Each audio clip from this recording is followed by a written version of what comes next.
कायचा विचार करून राहिले? मगांपासून पाहून राहिले मी. भलते एकटी एकटी विचार करून राहिले, डोळे बंद करून. हसून काय राहिले, बोलून काय राहिले, मनातल्या मनात काय करून काय राहिले तुम्ही? काही नाही, बसल्या बसल्या करून राहिलो काही विचार किंवा काय करावं पुढे. कायचा विचार करून राहिले बा? काय करणार आहे पुढे जरा मलाही सांगा तुम्ही.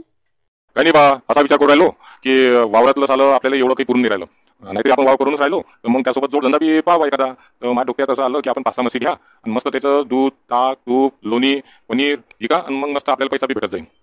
बापा बापा, 5-6 म्हशी कोण करण माहिती? त्या म्हशीचं मायाच्यानं करणं होईन काय एवढं मोठं? एखादी म्हैस घेऊ बा, एखाद्या म्हशीचं कशी करण मी? अहो, एका म्हशीचं करणं काय आणि 5-6 म्हशीचं करणं काय? थोडं जादा काम वाढेल तुले, पण एका म्हशीच्या दुधात एवढं सगळं होईन काय? आपल्याला जर चांगला पैसा कमायचा असेल तर 5-6 म्हशीच पाहिजे आणि एवढ्या मोठ्या म्हशीचं शेणानं खत होईल चांगलं, आपल्या वावरात मस्त दण पिकत जाईल, म्हणून आपल्याला 5-6 म्हशीच पुरतात. बरं बा, तुम्ही म्हणता तसं घेऊ, मग 5-6 म्हशी घेऊ. का हो चिंट्याचे बाबा, 5-6 म्हशीचं दूध तर भलं निघत जाईन बापा. तरी किती किलो 5-6 म्हशीचं दूध आपल्याला? एक म्हैस अंदाजे 8 लिटर देत जाईल बा. त्या हिशोबाने 40-50 लिटर दूध जमा होत जाईल आपलं रोजचं.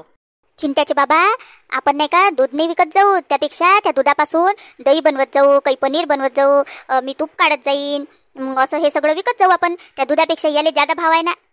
हाव संगीते, बरोबर आहे तुझ्या. दुधाला तरी एवढा भाव नाही आहे, पण तुपाले त्या पनीरले 700-800 रुपये किलोच्या वर भाव आहे. आपल्याला मस्त पैसा घेत जाईल मग. बरोबर आहे तुझ्या. का हो, मग घरून विकसान का मार्केटात नेऊन विकान? काही आपण घरून विकत जाऊ, काही घरी आले गिराईक घरून, नाही तर मार्केटात मी नेत जाईल बा, तिकडे आपल्याला चांगला भाव भेटत जाईल. हाव चिंट्याचे बाबा, मस्त तूप निघत जाईन. काही मग तुम्ही मार्केटात विकत जा, मग त्यातलं मग थोडं थोडं मी माझ्या आईले, बहिणीले थोडं थोडं देत जाईन बा त्यातलं. हा पाय संगीते, मी आता सांगू राहिलो, त्या बहिणीचं त्या म्हशीचं बिलकुल नाव नाही घ्यायचं.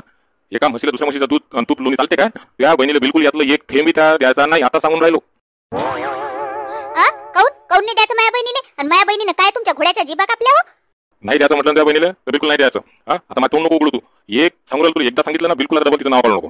का माया बहिणीच्या बाबतीत फक्त, आणि तुमच्या बहिणीसाठी तर सर रान मोकळी असते. हातानच भरते ना, जे नाही ते सरच्या सर घेऊन जाते ना इथून तिथं. मग काय झालं? माझी बहीण आहे ते, तिचा हक्क या घरावर. तुमची बहीण आहे तर माई बी बहीण आहे. माया काय हक्क नाही काय ह्या घरावर? माया हक्कातलं तिला देत जाईन मी, थोडं थोडं तरी देत जाईन. बाबा सांगितलं जास्त टपाटपर करू नको. नाही म्हटलं तुला एकदा द्यायचं, नाही म्हटलं म्हणजे नाही.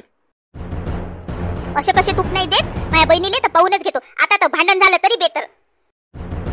बाबा सांगितलं त्या बहिणीचं नाव काढलं की माझ्या तळपायातली आग मस्त जाते. ते म्हैस डुलत डालत अशी येते की नाही आपल्या घरी, तर माझ्या तीच सनकते. तिला फक्त खायला पाहिजे. म्हणजे म्हशी माया, सगळं मी करीन आणि तू काय तू तिला देशील काय? माया बहीणले म्हैस म्हणता काय? तुमची बहीण पाना कशी सांडच्या सांड आहे, तर लहान फुगली. बाबा सांगितलं तू माझ्या बहिणीला सांग म्हणून राहिली, तुझी बहीण गेंडा.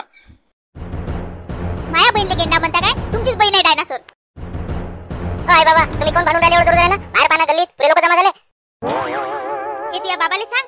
माया बहिणीले म्हटलं का एवढ्या मोठ्या तुपातलं बा जरासं तूप देत जाईन, तर नाही म्हणून राहिले ते. हो बिलकुल नाही द्यायचं त्या बहिणीला, एक थेंबी तूप नाही द्यायचं.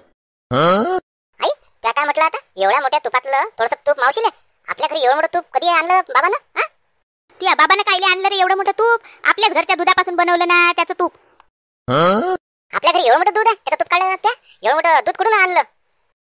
कुठून कायले आणलं रे? आपल्याच घरच्या म्हशीचं दूध. मॅच झाले का की माय बाप? घरी म्हैस नाही, काही नाही, दूध आणलं म्हणते, म्हैस आहे म्हणते घरी. आई आपल्या घरी म्हैस कुठे आहे? हे तुझे बाबा 4-5 म्हशी घेणार आहेत ना आता.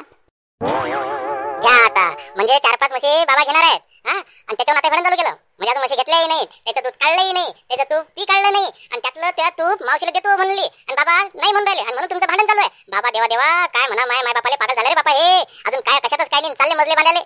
अरे बापा लोक, माय बाप पागल झालेले. याले भांडायले काही कारण नाही पाहिजे, कोणतं निमित्त नाही पाहिजे. याच्या भांडायले ना शेंडा ना बुडूक, कशातच काही नाही, आणि चाललेले काय भांडायले.